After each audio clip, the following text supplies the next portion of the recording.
Welcome to Man Does Tech, where I solve the problems you didn't even know you had.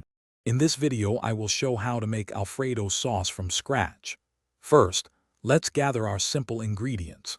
You'll need half a cup of unsalted butter, 2 cups of rich heavy cream, and 2 cloves of minced garlic. Don't forget 1½ cups of freshly grated Parmesan cheese and a little fresh parsley for garnish. Using quality ingredients makes all the difference for a truly delicious sauce. Now let's start building that incredible flavor.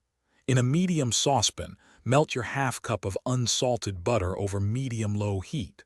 Once it's fully melted, add your 2 minced garlic cloves. Sauté the garlic gently for about 1 minute, just until it becomes wonderfully fragrant. Be careful not to let it brown, as that can make it bitter. Next, we'll create that signature creamy texture. Slowly pour in your 2 cups of heavy cream, stirring constantly. Bring the mixture to a gentle simmer, but do not let it boil vigorously. Once simmering, gradually whisk in your 1½ cups of freshly grated Parmesan cheese.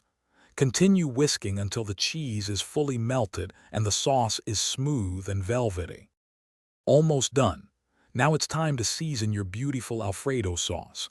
Add salt and freshly ground black pepper to your liking, tasting as you go.